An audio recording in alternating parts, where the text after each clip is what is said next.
વસાવાને લઈને આ સૌથી મોટા અને મહત્વપૂર્ણ સમાચાર ડેડિયાપાડામાં પ્રવેશબંધીની વચ્ચે છોટાઉદેપુરની અંદર ધારાસભ્ય ચૈતર વસાવાએ મોટો ખેલ પાડ્યો છે। છોટાઉદેપુરમાં ચૈતર વસાવાએ બેઠકોનો દોર શરૂ કર્યો છે। આવનારા દિવસોના સંગઠન મજબૂત બનાવવાને લઈને આવનારી તાલુકા જિલ્લા અને નગરપાલિકાની ચૂંટણીઓને લઈને એક ચર્ચા માટે અમે બેઠા હતા। તાલુકા જિલ્લા પંચાયતની તમામ બેઠકો પર આમ આદમી પાર્ટીના પોતાના સ્વતંત્ર ઉમેદવારો રહેશે। પૂરી તાકાતથી આમ આદમી પાર્ટી પૂરા ગુજરાતમાં લડશે અને અમને આગામી સ્થાનિક સ્વરાજ્યની ચૂંટણીને લઈને ચૈતર વસાવાનું મોટું નિવેદન સામે આવ્યું છે।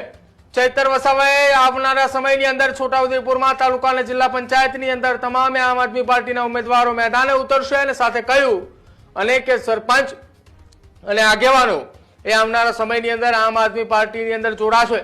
પૂરી તાકાત સાથે ગુજરાતની અંદર આમ આદમી પાર્ટીએ ચૂંટણી લડશે આ પ્રકારનું નિવેદન ધારાસભ્ય ચૈતર વસાવાએ આપ્યું છે। તાલુકા અને જિલ્લા પંચાયતની ચૂંટણીઓ દરમિયાન અનેક પરિવર્તન પણ આવશે આ પ્રકારનું નિવેદન ધારાસભ્ય ચૈતર વસાવાએ આપ્યું છે। સાથે જ તેમણે છોટાઉદેપુરની અંદર આવનારી સ્થાનિક સ્વરાજ્યની ચૂંટણી પહેલા જ એ જીતનો વિશ્વાસ પણ વ્યક્ત કર્યો છે।